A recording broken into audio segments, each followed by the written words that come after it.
Hey everybody, this is Eric Worre and welcome to NetworkMarketingPro.com. I'm here with another of our $1 Million earners, Mr. Jordan Adler, author of Beach Money, my good friend, serious income earner, currently has a huge organization around the world.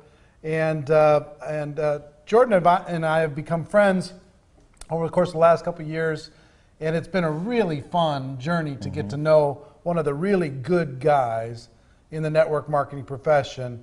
They say good guys don't finish first and good guys finish last. That's not true in the case of Jordan Adler.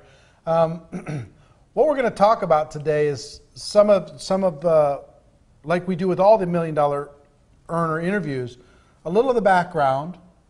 You know, what got you to this place? Because everybody wants to get to this $1 million level. Everybody watching this program say, yeah, well, I'm a good person. Why not me? How long have you been, since the first moment you got involved in network marketing to today, how long of time has that been? Well, 1981, I was at a garage sale in Arizona. I had just moved to Arizona with a suitcase, a guitar, and a couple $100, $250. And I was at a garage sale, and so I picked what were up, you, 18, 19 years old? No, I was in my 20s. 20s? Yeah, okay. I was in my early 20s. I had a degree in landscape architecture and moved to Arizona and picked up this book for $0.25, and it was the 10 napkin presentations by Don Failla. Yeah. Today it's called the 45-second presentation. Yep. And picked that book up and read it, and I had no history in network marketing. I didn't even know what it was, had never heard of it before. Read the book, and for whatever reason, something on the cover of the book, I don't even remember, got my interest, and I read it, and every page was intriguing, and at that moment I was like hooked on this profession. And I started answering ads in the classified ads in the Arizona Republic, and found a company that was so you were searching. People didn't search for you. You were searching. No, for I a was company. searching. I didn't get recruited. I was looking for a Interesting. company. I was a classified ad addict. I would read every day. I'd read the classified ads looking for an opportunity, and called a lot of them. And I didn't have any basis for sorting through them other than did it sound interesting or not. And it was a little old lady, probably 80 years old. I don't even remember her name, but she's the one that introduced me to network marketing for the first time in terms of a company. And it was a capsule that had algae in it, and run by this really old, tall guy with a big gray beard. And he was the founder of the company. And I went to a church meeting. There were probably 50. A church meeting? Well, it was at a church. Okay. It was at a church, and I go there, and there's probably 80 people there. And there was a guy, a real fit guy, up in front of the room, and he was talking about the product and about the opportunity. And I said, "This is cool." So I actually, it's funny because I didn't know anything about how to build a network marketing business, and I had no money. I mean, at that time, I was probably making 12 grand a year between all my little part-time jobs. I didn't even have a job in my profession yet, what was what I went to college for. And I actually collected some money to run an ad in the National Enquirer. Really? And I got a P.O. box, which is still my P.O. box today. Wow. Expecting the orders to just pour in, and I didn't get any orders. Not one? Not one. And the ad cost me probably $400 for one ad back in the early 80s. Back in the early 80s. I remember and those days. you know, I was going to save the world with this product, and then I quit, and that was my first time. Yeah. And then I did. You quit right after the ad didn't work? Right after the ad didn't work. It's like, yeah, okay, yeah, this isn't going to work. Never did the network marketing thing. Just tried to run the ad expecting the orders to come in. One side little note, a side little tip. If you ever have any trade publications for the network marketing profession, save them or get the back issues from 6 months ago or a year ago. Call all of those people that placed an ad 6 months ago or a year ago. Yeah. They're going to be looking for something else because they're frustrated that their ad didn't work. That's right, because they don't work. Ads like that don't work.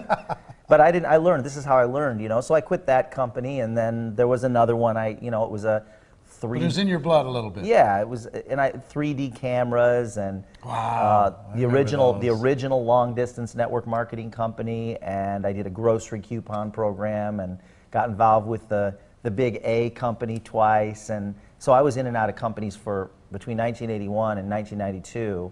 I was in 11 different network 11 different companies. Now, I know, excuse me, I know the answer to this question. but you're going to be shocked to the answer to this question. I hope I know the answer to the question. In those 11 companies, how many people did you sponsor?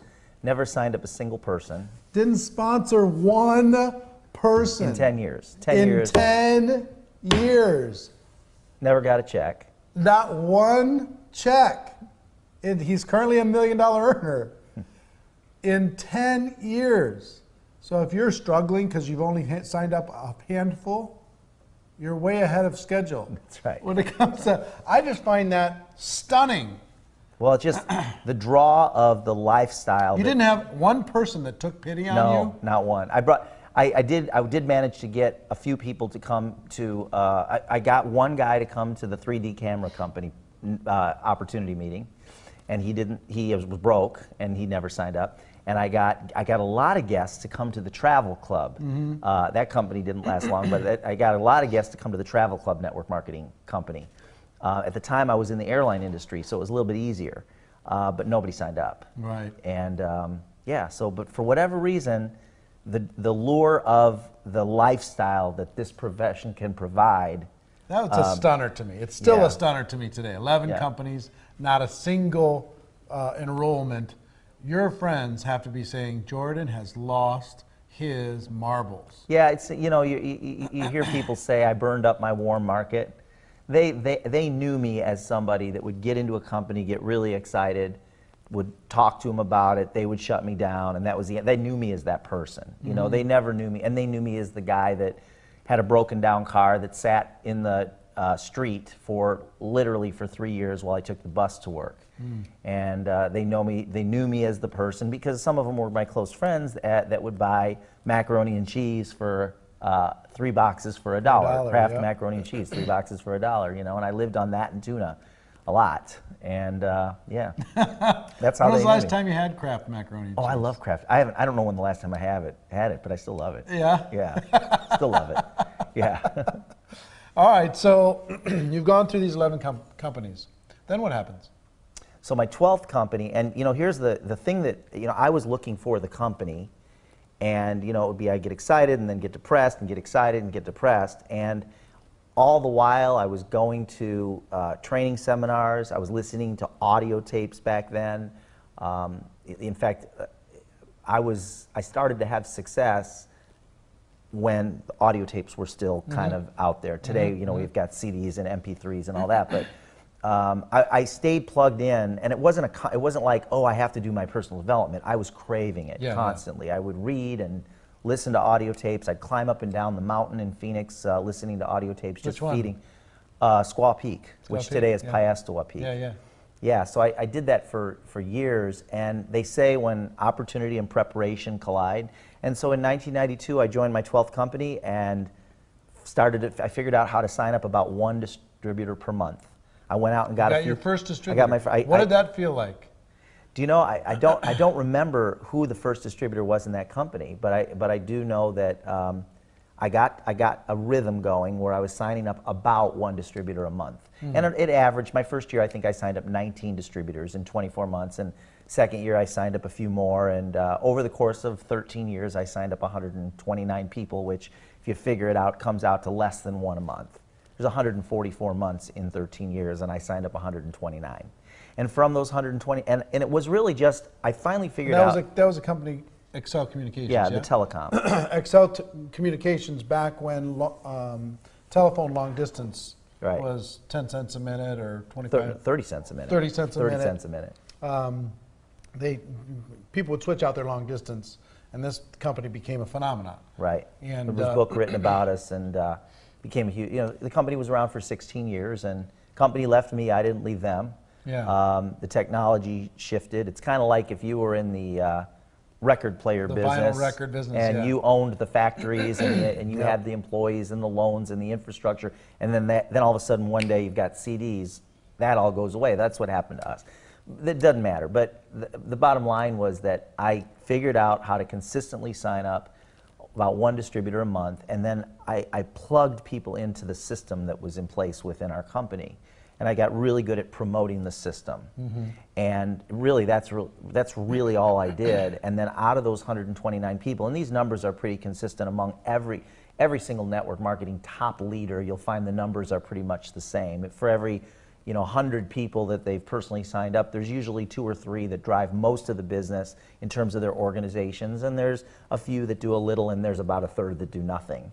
And that just seems to be the numbers. And so in my business, it was the same thing. Out of 129 people, I had 5 people that drove 95% plus of all my income, and in terms of their organizations. And then I had 124 people that did very little. They became customers or they quit. And so that's kind of how, but the key was that one was my mindset to stay consistent and continually show the business to people, regardless of whether someone, if I showed it to 10 people and none of them were interested, that didn't mean it wasn't going to work. It just means that some of them aren't ready now and they might come in later, and I just need to go to the next one and the next one until I find the next one. And I did that. I just kept doing that. So part of it was just laser focus and consistently showing my business and meeting new people and introducing those, inviting them to take a look, and then consistently introducing them to my opportunity, knowing that some of them, when they expressed interest, I could then plug them in,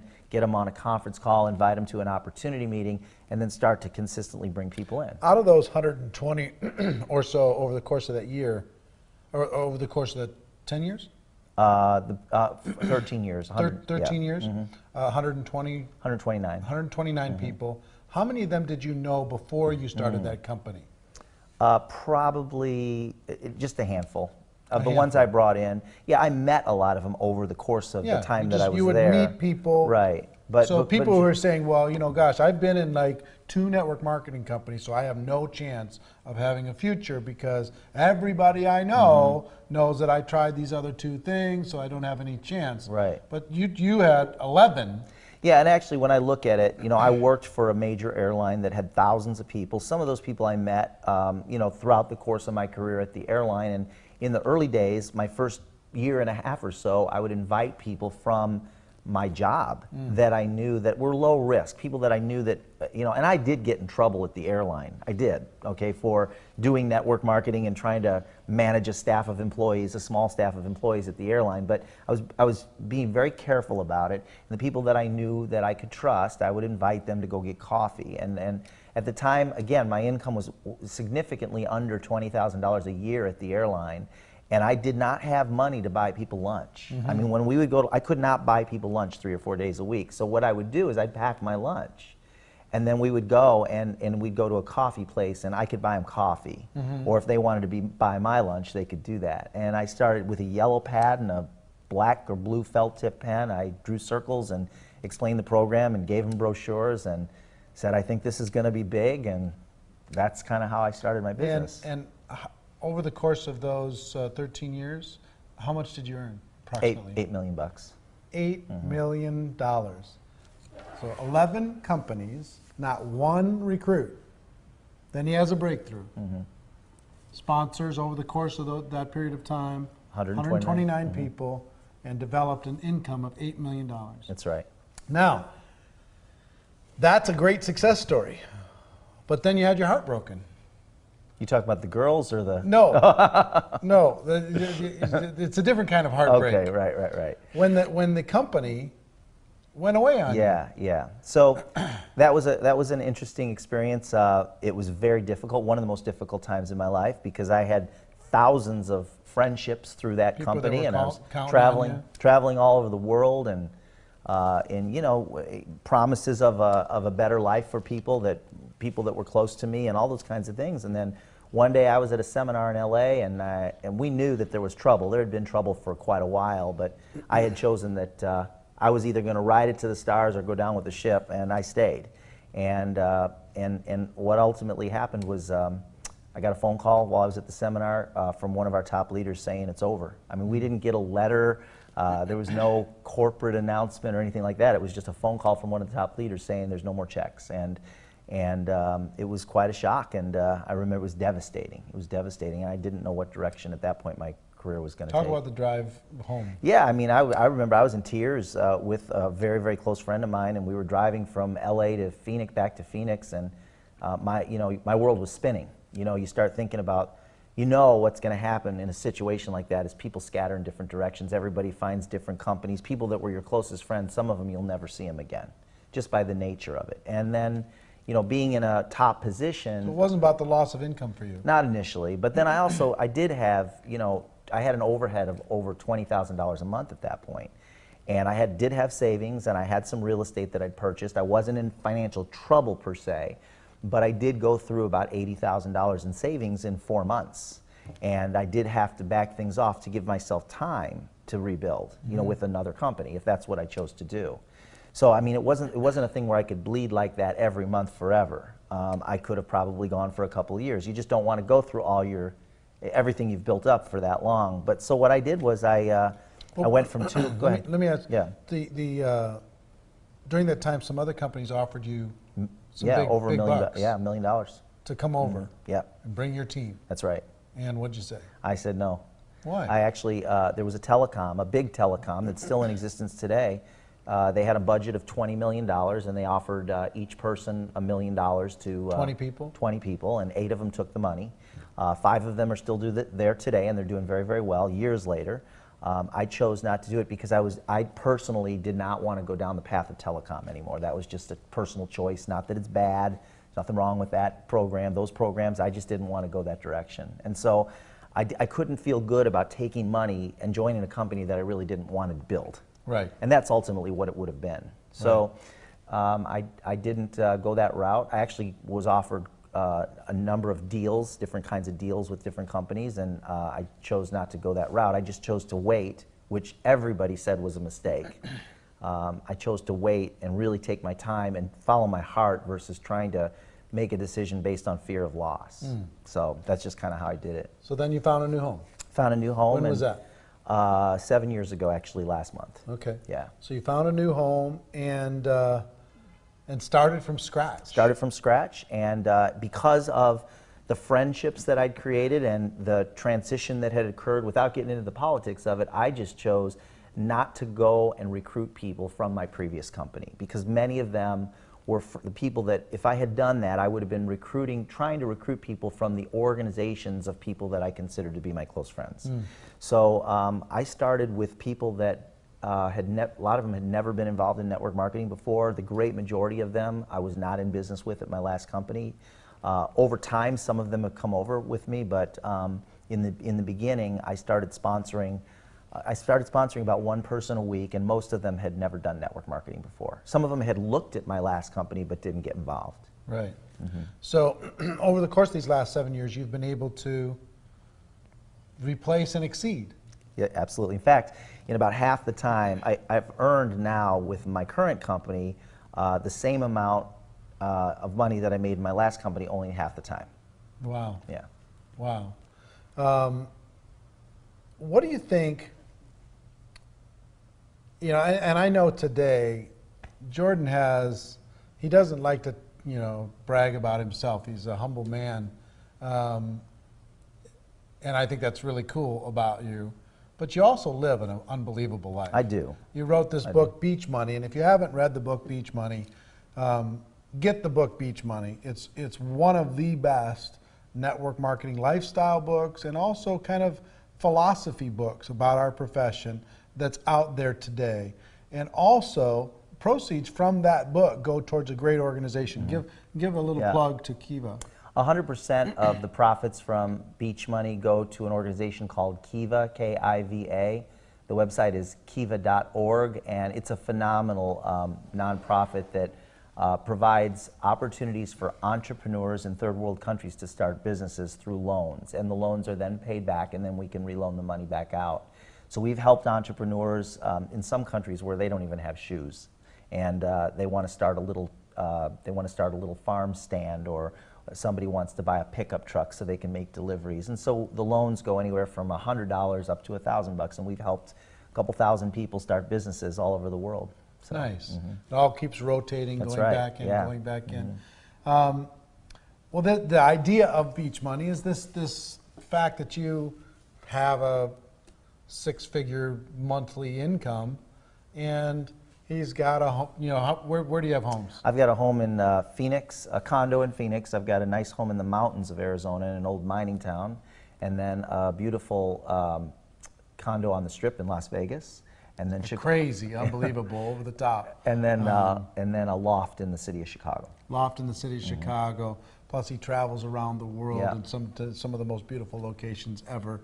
He's been on a lot of beaches. A lot of beaches. With a lot of friends, right? Yeah, and that's the whole thing. It's like I envisioned, even years before I ever got a check in network marketing, I envisioned being able to travel the world with friends that I considered close, you know, and be able to create experiences for people that were fun. And that's kind of what the whole idea of Beach Money was. And network marketing gave me that income stream, that passive residual income stream that allows me to do that.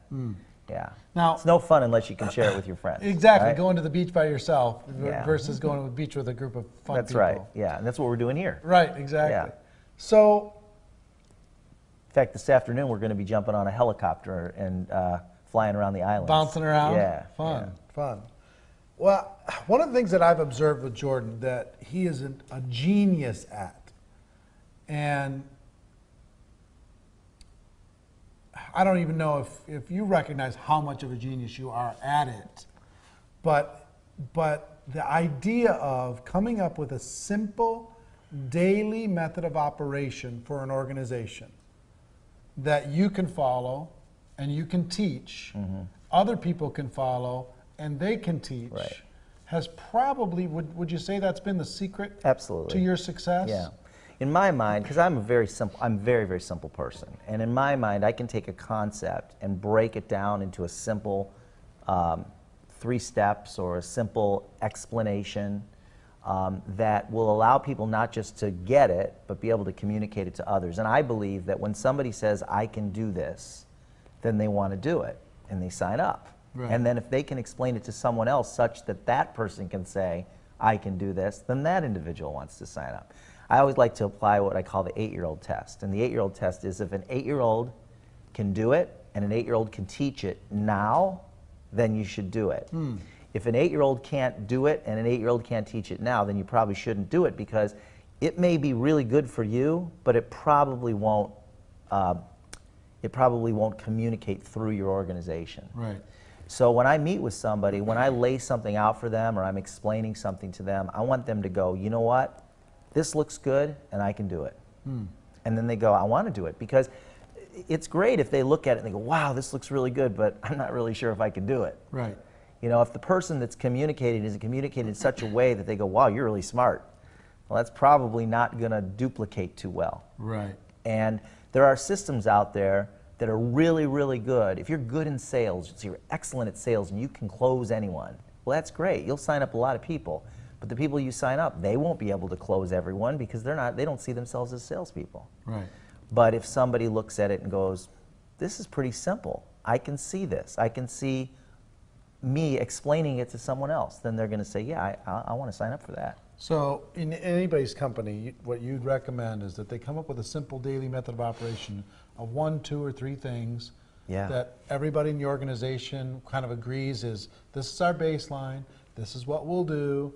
You know, every day when I wake up in the morning, before I go to sleep that night, I'm going to do these 1 or 2 or 3 things. I'm going to stay consistent. The other thing that I think is fascinating about you, and it's a really good attribute of yours that more people should have, is consistency.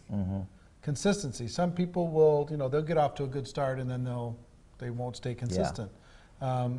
You've consistently recruited 1 to 4 people a month. Yep. Signed up about 235 people in the past 7 years. I don't know what that comes out to, but it's probably about 3 a month. Yeah. Yeah. So, and that's just consistent. This month will it be the same thing? Just every day, fill your pipeline with someone new, couple new people, meet somebody, however you meet people, you know, whether it's you like going to sporting events or you go to your parent-teacher association meetings or you like doing the networking clubs, or maybe you're on Facebook a lot. However you do it, just have a plan to meet new people all the time. Right. And then get to know those people, and those become, you know, those people become part of your sphere of influence and your contacts, and you kind of constantly advance those relationships. Out of those 200 and how many? 235. Out of 235 people, how many of those did you know prior to getting involved 7 years ago? Probably about 20. 20. About 10%. So 215 you just met. Yeah, well, over time. And actually, I've figured out, I've shown my business now to about 2,000 people. Right. And from those 2,000, I've got my 235 distributors. So that means that there's, I don't know, 1,800 people that didn't sign up. Or said they were going to and Or said they were going to, and they still say they're going to. Yeah, some exactly. Of them. And some of them went away. Some of them I lost their contact information. They Right. changed it. They moved. Right. Yeah. Interesting. But most people tend to focus on the 1,800 that didn't do it. Yeah. Instead of focusing on the 200 that did. Or it might be a case of you focus on the 15 you showed it to that didn't do it instead of the one that you signed up. Right. And then even after you start signing people up, we were having this conversation last night with a group of people down by the fire by the beach. You know, when you've got a group, let's say you've signed up 15 people in your company, well, it's really easy to get caught up. Well, I do it too, we all do. Get caught up in the people that aren't doing anything versus the people that are. It's like you want to work with the people that don't need your help versus trying to help the people that need your help, because the people that need your help typically aren't going to do anything. Let them ask. Yeah, right, yeah.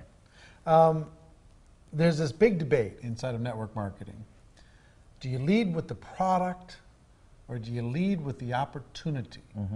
One of my favorite interviews, the $1 Million interviews, was with Jeff Roberti about a year ago.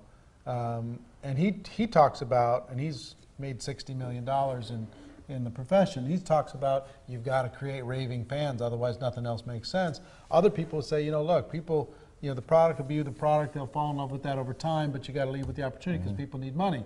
Where do you fall? You know, in my last company, 13 years, 100% leading with the opportunity. Our product wasn't that enticing, really, but I don't even know that that matters all that much. In my current company, for me, 100% leading with the product.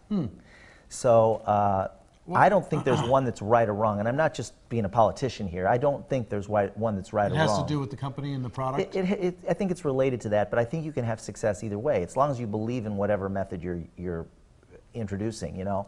I understand the rationale for leading with the opportunity. The rationale is that if you're looking for business builders, then you probably should lead with the opportunity. Some people say that, and then some people say, well, if you lead with the product, it's easier to get users, and if they love the product, they're going to want to refer it. So I can see both. I just, for whatever reason, after 13 years of leading with the opportunity and doing the business that way, when I joined my new company, the natural thing for me to do was to share the product. Because initially I wasn't going to build the business. And it was so effective and so simple, and some of those people used the product and really loved it so much that they wanted to tell other people about it, and oh, by the way, you can make some money, that's kind of the direction that we went. And without ever, honestly, the honest truth, without ever showing the compensation plan, I had 40,000 people in my organization. I never once did a compensation plan training. We didn't have a compensation plan video. I never led with the opportunity and talked about the compensation plan. 100% leading with the product. People got excited about it. They would then share it with us. They would sign up as a distributor. We had to talk about how much it cost to be a distributor. And oh, by the way, you can make a little money, refer some people and things like that. And the business grew. That's just how I did it. And there was nobody to teach me. I mean, Damar, a good friend of mine, he sponsored me into the business, and he taught me his way of doing it. And I just figured out what worked best for me, and that's kind of the direction I headed, and it worked. And now, we also have people in our company that they are like, there's no other way to do it for them than to lead with the opportunity. And we're close friends, but we just don't see that the same. Right, fascinating. So, one of my favorite kind of concepts is this idea of defining moments, these moments that change your life forever. Yep. I've had a couple dozen over the course of my 24 years in this profession that, you know, are sometimes they come out of tragedy, sometimes they're just emotional times, sometimes they're where you had to make a decision and how you had to respond to something. But as I'm talking about defining moments, one probably popped into your head, right? I can think of a bunch. Yeah. Things that changed everything. Well, I mean, if you I'll could tell think you of a couple. one or I'll tell you, two? yeah, Yeah. a couple of them, right. 'Cause I think those so are one of helpful. them was I'd never signed up a rep in network marketing. I was in my 12th company, which was the first one that I'd had success, the telecom. And I was always, when I'd go to a meeting, I read this in a book somewhere, always sit up front. And so I started sitting up front, and they would see me come back. And the top earners that were up on stage speaking, they'd see me in the front row, and usually I'd have a couple of guests with me. This was in my 12th company, the one that I did start having some success. And after about 5 or 6 meetings, I got to know, I started introducing my guests to the speakers. Even though I didn't know the speakers, they got to know me. And one of them invited me to a dinner after one of the meetings. And sitting around the table were the top 5 distributorships in that company. And I was the only person at the table that had never signed up a distributor, and these guys were all 6-figure annual earners at the time. One went on to make $1 million a month, but at the time he was probably making $10,000 a month. And I'm sitting around the table listening to them talk and just really taking it in. I really didn't say much that night. It was in San Francisco, actually. And I didn't pay for my ticket to get to San Francisco. Jay and Meg Smith paid for my ticket to get there. And that was a defining moment because I listened to them and their stories were just like mine. The only difference was they were on the other side of it now. Yeah, they're just a little farther ahead. A little further ahead, and they had all had stories like mine where they had gone to many companies or they had lots of setbacks. And I thought to myself, they're just like me. And if they can do it, I can do it. That was a defining moment for me. Another one, huge defining moment, which I don't know that you've even heard this. Back in the early days of our company, there was no customer service. There were 30,000 distributors in that company, and there was no customer service. If you had a customer service problem or an issue, you had to fax in what we called an Excel-ogram. And then it would usually take a week or so before someone got back to you. There were 2 people there that were taking those Excel-ograms and dealing with the issues that came up.